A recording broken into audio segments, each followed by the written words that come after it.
वृंदावन के वृक्ष को मरम न जाने को, जहाँ डार डार और पात पे श्री राधे राधे हो। जहाँ डार डार और पात पे श्री राधे राधे हो। राधे राधे। मित्रों, आज हम बात करने जा रहे हैं प्रिया प्रीतम के नित्य मिलन और नित्य विहार की। आप सभी को विदित है और सभी इस बात को जानते भी होंगे कि वृंदावन में, श्री निधिवन राज में और सेवा कुंज में नित्य प्रति प्रिया प्रीतम का नित्य रास होता है, नित्य विलास होता है। और ये क्रिया हजारों वर्ष से चली आ रही है, सैकड़ों वर्षों से चली आ रही है। लेकिन मित्रों, मेरा ऐसा मानना है कि जो प्रिया प्रीतम इस समस्त संसार में व्याप्त हैं, जो कण कण में व्याप्त हैं, जो पत्ते पत्ते में व्याप्त हैं, क्या हम उन्हें किसी एक क्षेत्र में बांध सकते हैं? श्री निधिवन राज में और सेवा कुंज में जिस प्रकार प्रिया प्रीतम का नित्य रास होता है, उसी प्रकार इस प्रकृति में भी प्रिया प्रीतम का नित्य रास और विलास होता है। जिस प्रकार से हम अपने जीवन में एक अनुभव करते हैं कि, और हमारे ऋषि, हमारे संतों ने भी, हमारे गुरुजनों ने भी हमें यही सिखाया है कि हम प्रत्येक वस्तु में, प्रत्येक जीव में प्रिया प्रीतम लाल के दर्शन करें। तो वो जब हम दर्शन कैसे कर सकते हैं? मानिए कि ये सारा धराधाम की जो प्रकृति है, ये सारा जो नेचर है, ग्रीनरी है, ये मान लीजिए श्री राधा रानी का ही एक स्वरूप है। और आसमान में जो मेघ वर्ण है, जो मेघ हैं, और उन मेघों से भरा हुआ ये जो आकाश है, जिसका स्वरूप श्याम वर्ण है, ये श्याम सुंदर का स्वरूप है।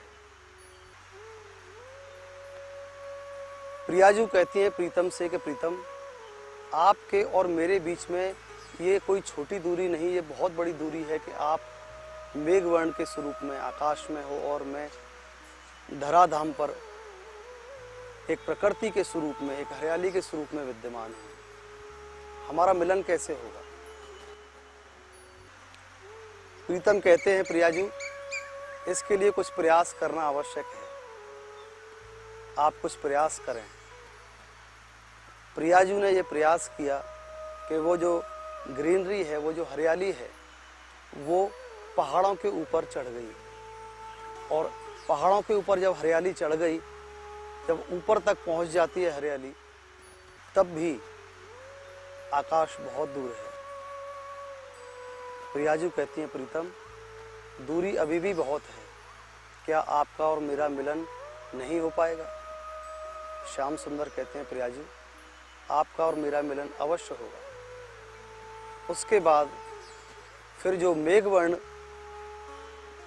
आकाश है, मेघवर्ण जो बादल हैं, वो पानी के रूप में, वो मेघ के रूप में उस हरियाली के ऊपर जब गिरते हैं, तो इस प्रकार से प्रिया और प्रीतम का नित्य मिलन इस प्रकृति में होता है। बंधुओं, मेरा इशारा इसी विषय के ऊपर है, इसी बात के ऊपर है कि हम हरि अनंत, हरि कथा अनंता जिस प्रकार हम सुनते हैं, और कण कण में हम प्रिया प्रीतम लाल के जब दर्शन करते हैं, तो हमें ये पूरी प्रकृति, हमें ये पूरी सृष्टि कृष्ण में, ये पूरी प्रकृति श्री राधा में ही दिखाई पड़ती है। इस विषय पर मुझे एक कथा याद आई दो सूफी संत बैठकर आपस में बात कर रहे थे। पहले सूफी संत ने कहा कि खुदा का अस्तित्व आपकी दृष्टि में कहाँ तक है? तो संत कहने लगे कि जर्रे जर्रे में खुदा नजर आता है, जर्रे जर्रे में खुदा नजर आता है। उन्होंने कहा अब आप बताइए कि आपकी दृष्टि में खुदा का अस्तित्व कहाँ तक है? दूसरे संत सोचने लगे कि जब जर्रे जर्रे में खुदा नजर आता है तो इससे बड़ी और डेफिनेशन और इससे बड़ा विस्तार उसका क्या हो सकता है। कुछ देर मौन रहे और इसके बाद कहने लगे कि आपने कहा जर्रे जर्रे में खुदा नजर आता है, मैं कहता हूँ कि जर्रा जर्रा ही खुदा नजर आता है। आपने कहा जर्रे जर्रे में, यानी जर्रा अलग है, कण अलग है और ईश्वर का अस्तित्व अलग है, लेकिन मैं कहता हूँ कि जर्रा जर्रा ही खुदा नजर आता है, यानी जो कण है वो भी ईश्वर तत्व ही नजर आता है। इसी प्रकार से हमारी दृष्टि हो, इसी प्रकार से जब हम समभाव से सबको देखते हैं तो फिर हर प्रकृति के स्वरूप में, हर उसके बनाए हुए जीव में, चाहे वो पशु हो, चाहे वो पक्षी हो, चाहे वो मनुष्य हो, चाहे वो प्रकृति का कोई और स्वरूप हो, चाहे वो नदियाँ हों, उस हर प्रकृति के बनाए हुए स्वरूप में, हर ईश्वर के बनाए हुए एक कलाकृति में हमें प्रिया प्रीतम लाल जी के ही दर्शन होते हैं। इस प्रकार से जब हमारी दृष्टि बन जाती है कि हम जहाँ भी देखें हमें वही नज़र आएँ, तो हमारे हृदय में किसी के प्रति द्वेष, ईर्ष्या, वैर का भाव भी नहीं रहता, क्योंकि जब हम ऐसा एक विचार आता भी मन में है तो जब उस दृष्टि को दृष्टा देखता है कि ये सब प्रिया प्रीतम के ही स्वरूप हैं, तो वो भाव भी मिट जाते हैं, वो भाव भी भस्म हो जाते हैं उस महाभाव के सामने, जिस महाभाव में हम प्रिया प्रीतम को इस समस्त सृष्टि और इस प्रकृति के रूप में देखते हैं। आज के विषय में सिर्फ इतना ही, अगले विषय में फिर आपसे मुलाकात होगी। राधे राधे।